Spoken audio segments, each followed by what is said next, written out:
Hello and welcome to this video on the when and how you should remove your bonsai wire. The process of deciding when to remove your wire is very simple. You remove the wire when it is done, and that's it. Thank you for watching, and no, we are only half right in saying that. Strictly speaking, this is going to vary a lot by species and the purpose of the wire. Some species do not tolerate having wire left on the branch or trunk for a long time.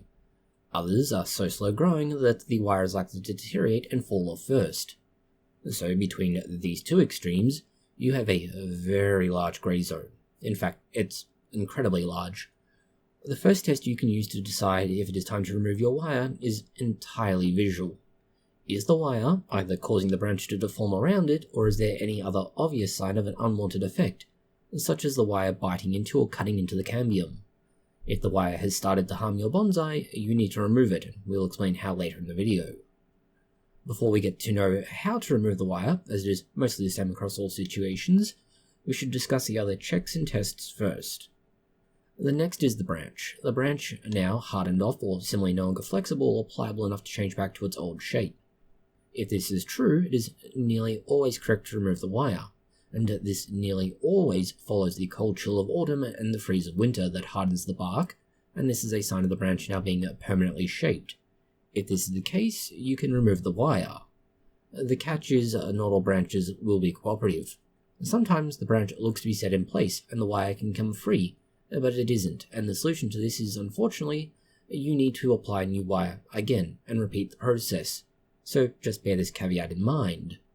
The next test is to take a piece of wire, roughly the same size as what is currently on the branch, if not arguably a little thicker again, and push on the branch.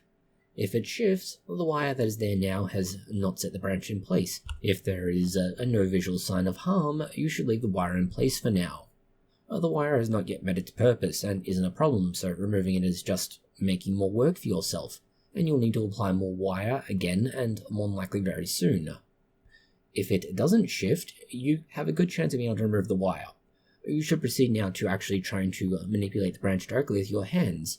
This is a sometimes easier thing to do right from the start, but sometimes getting into those inner branches is a bit difficult, and the wire approach does save you some hassle. If, again, the branch does not move with your hands very easily, remove the wire. It's done its job. Some important notes on testing when to remove your wire apply to different species or types of tree. For example, deciduous trees, maples, elms, alcovas, all of these trees often set their shape much faster. Typically speaking, you'll see results within 2 to 6 months, and yes, that is still a very wide time frame, but it is a general guide, let's call it. This will also depend on the thickness of the branch and, of course, the season. Japanese maples may set in 2 to 3 months when they are more actively growing, or take longer when they're not. Coniferous trees, pine, juniper, spruce, and so on, these are another, let's say, consideration. Conifers grow more slowly and may require 6 or even 12 months, and sometimes longer again, for a branch to set, especially if the branch is thick. Fast-growing species, figs, trident maples, and similar, these will more than likely, if not definitely, require the wires removed sooner, and sometimes in as little as 1 or 2 months, and even less again in some cases, due to rapid growth.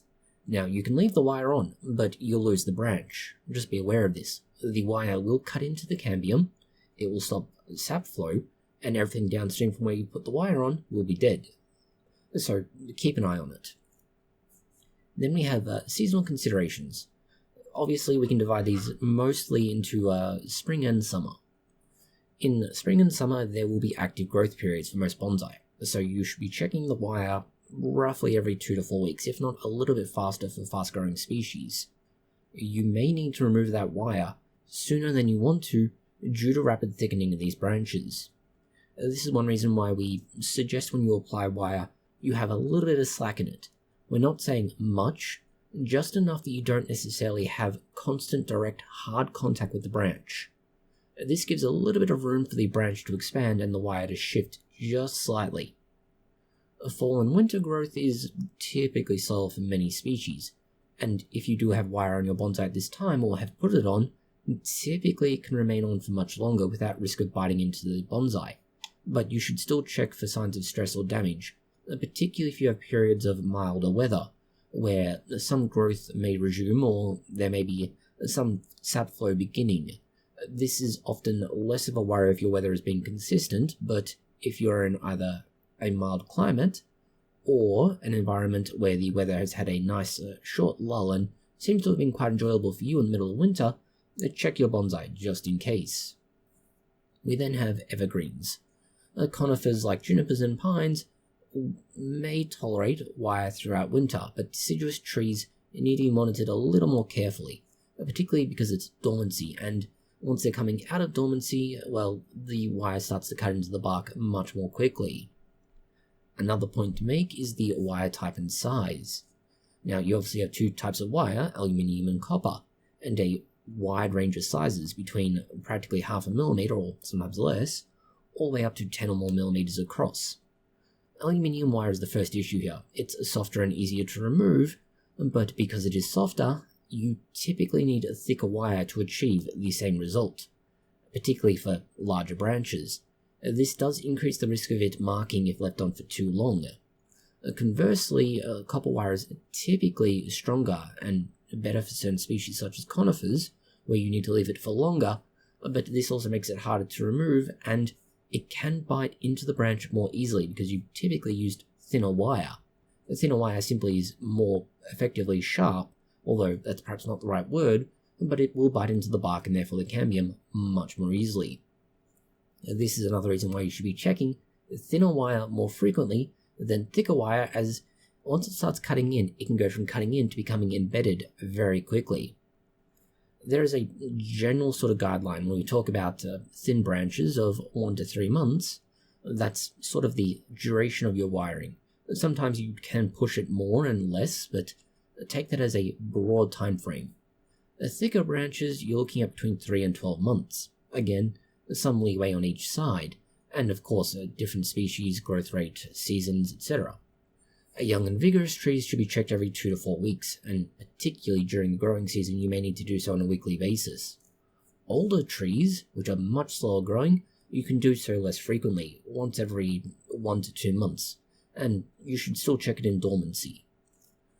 A proper wire removal is arguably just as important as proper wiring to start with and making sure the wire hasn't caused any harm. And here's where we get into the details of removing the wire safely. And we mean safely for the tree. You probably have less concern about your own welfare, as most of the time removing wire shouldn't be dangerous. There are exceptions to this rule, but, well, those exceptions will come up.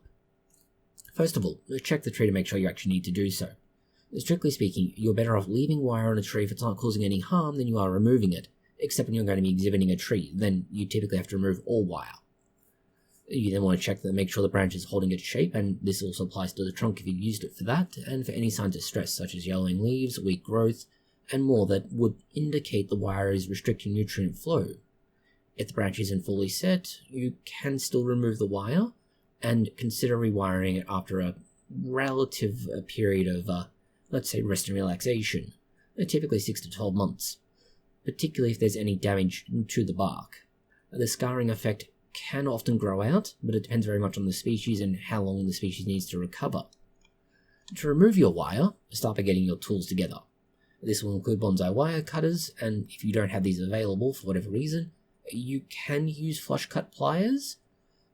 You're better off choosing ones that are made specifically for bonsai. They are very similar in appearance, but there is some differences in how they work and how they're designed. For example, flush cut pliers made for bonsai tend to have a rounded tip to avoid you essentially doing inadvertent surgery on your tree. You want to avoid regular scissors or pliers, as these will generally crush the bark and anything in its general vicinity when trying to cut the wire, and this will invariably make it much harder to remove. And you may optionally choose to have, say, a small brush or cloth to clean the branch after you remove the wire. Technique-wise, it's fairly straightforward, with one of two approaches being used. This will depend very much on the situation and what you're trying to achieve. Cutting the wire off is the generally preferred method, and most bonsai enthusiasts will do this, especially talking about copper wire, or when the wire is very tight and biting into the bark. Take your wire cutters, and you cut the wire at intervals roughly every 2 to 3 coils. That is, each time it goes around the branch. You may need to do this in shorter lengths, depending on how tightly you've wired your branch and how much the branch has grown in that time. This also can sometimes be done by looking at each branch junction, that is the point of ramification occurs, and cutting it just before or just after that. You then gently pull on these cut segments and they should just gently fall away from the branch practically. You want to work carefully because, well, if you're too aggressive or too careless, which is typically more the case, at least for us, you will end up tearing into the bark, and this will obviously cause harm and damage and possibly more scarring than the wire was. Start at the tip of the branch and you just work towards the center of the trunk, and this should minimize most of the damage.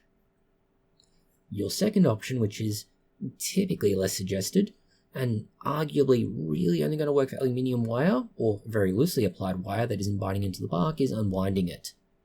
You start at the end of the branch and you very carefully unwind the wire in the direction it was applied.